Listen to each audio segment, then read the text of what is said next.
Hello DC fans, thanks so much for clicking on this video. My name is Chris. It looks like Batgirl has had its first test screening. Oh, and we got some stuff to talk about here. It's being reported right now by a bunch of reliable sources that Warner Brothers has had its first test screening for Batgirl, showing it off to the general public, making them sign NDAs where they promise we will not share this information with anyone else.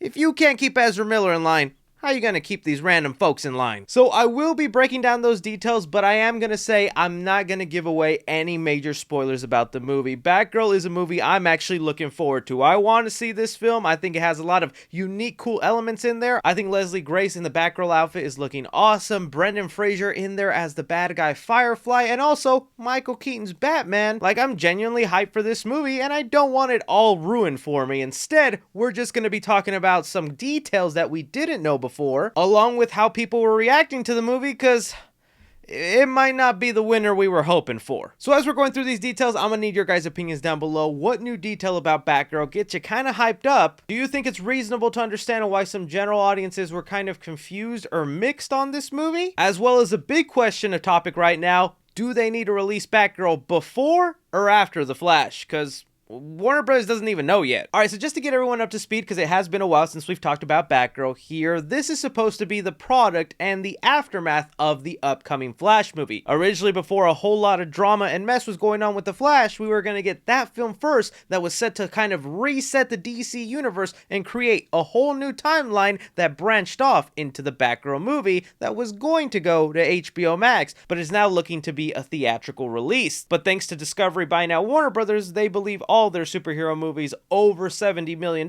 deserve a theatrical release. And through set photos and rumors, we've already seen some of the big changes the Flash will have on the DCEU, because now we have a Michael Keaton Batman with a young Robin. We were hearing rumors that Nightwing could possibly pop up in this movie, setting up his own solo adventure, and that Batgirl in this movie, played by Leslie Grace, will be the daughter of J.K. Simmons, which was Ben Affleck's Commissioner Gordon, but now thanks to this new timeline, is now Michael Keaton's Commissioner Gordon. And believe you me, we are all very curious to see how the Flash is going to explain all that and how it even plays into a movie for Batgirl, which probably explains why the reactions are coming out mixed. Now, I want to be clear, mixed I think is kind of a good thing right now, because they're not coming out completely bad. From the responses we're getting online from reliable sources, they're saying that there are mixed reactions. Bringing it here to a tweet by viewer Annan, who's become an extremely reliable source. In fact, they recently gave us a big update on Scream 6 and 7, which I will be making a video on later today. Be on the lookout for that. But he said here regarding the Batgirl screening, because there was one person saying that everybody in the theater absolutely loved it and it was getting overwhelming positive reviews, they responded with saying, I want more of a sample size from people who've seen that movie, Batgirl, before I talk about any sort of reaction consensus.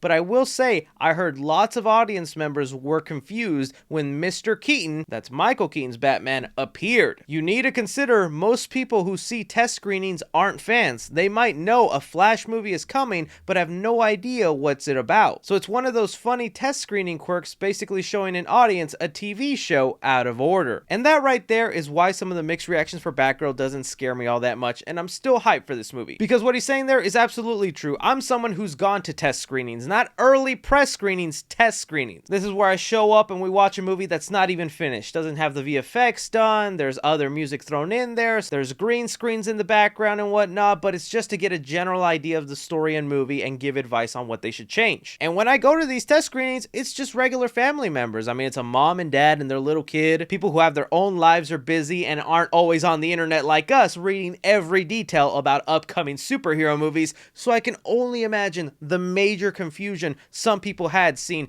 J.K. Simmons as Commissioner Gordon, them going, oh, okay, that's Ben Affleck's Commissioner Gordon, didn't know he was going to be in here, and then Michael Keaton Batman from 1989 shows up and they're like, what the flying hell? Because they have no context why Michael Keaton Batman is now the main Batman and is, I think, older than Commissioner Gordon. That must have thrown off a lot of people and is why I think it's so vital for the Flash to come out first, have that be seen to as many people as possible, and why also when Batgirl was being made, it was being thought of a straight to streaming movie. Not saying they were purposely trying to make a bad movie, but they were obviously okay with some of the limitations because they didn't think think it was getting a theatrical release. Which is why I've been hearing from other sources that the story is pretty simple. It's not going to have a lot of complex layers, it's going to be straightforward, and maybe in our times of countless superhero movies, that can be a little tiresome. Bringing us here though to some other key details that we've been hearing about Batgirl from a bunch of other sources is one, they do say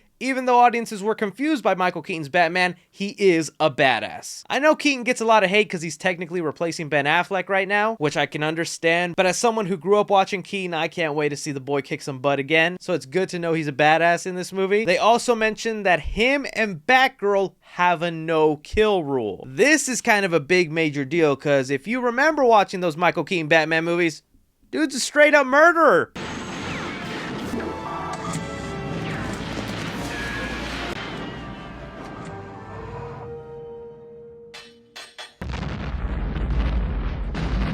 He had no problem slicing and dicing any thugs he saw around him. But again, that is another reason why The Flash is a vital movie to see it before Batgirl, because even though this is Michael Keaton Batman, it's not the same Batman from the Burton universe. From everything we've been hearing, what Flash does is create this amalgamated combined universe where it's technically both Ben Affleck and Michael Keaton Batman in one Batman, which is why he gets his Commissioner Gordon, but looks like Michael Keaton, essentially saying he's a whole new Batman with a whole different backstory, and unlike in his previous movies, he has the no-kill rule, and it looks like he's passing that on to Barbara Gordon, aka Batgirl. As far as some of the cameos that were set to show up in this movie to set up other projects, it looks like they were either removed from the test screening or they were never part of Batgirl to begin with. One of them is Black Canary that we know I think is getting their own movie or show. Set photos have shown that there was like a poster of Black Canary hinting at her and that she was going to show up somewhere in the movie, but from the test screenings, she did not show up. And to break everybody's hearts, which I'm still going to hold out hope for,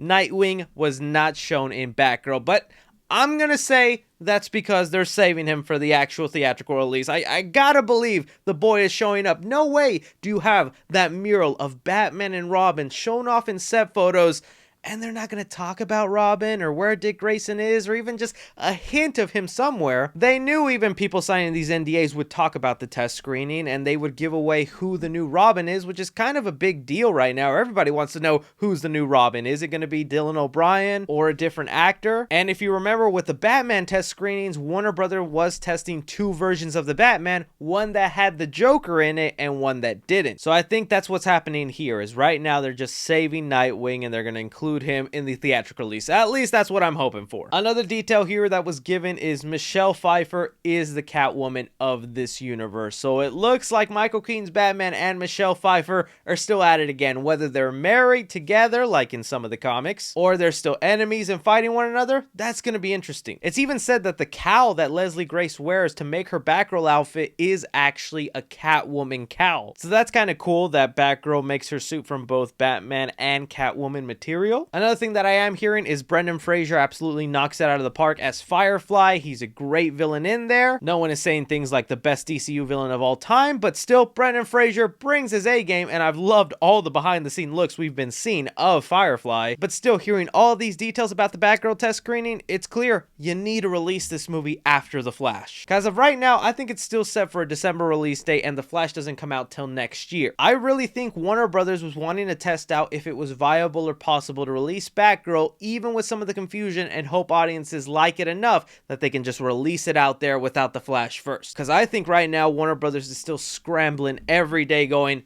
what do we do with this Flash movie? Are we just going to release it and pretend like everything's hunky-dory? Will we drop it on HBO Max? Are we even going to attempt to reshoot it? Which I just don't think is a possibility at all. But I'm telling you, for most audience members to get hyped and understand Batgirl, they have to see The Flash in order to enjoy it. And honestly, I would not be surprised if this whole debacle makes Discovery and Warner Brothers go, yo, this connected universe stuff is not for us. We are sticking to things like Joker 2, self-contained movies like The Batman.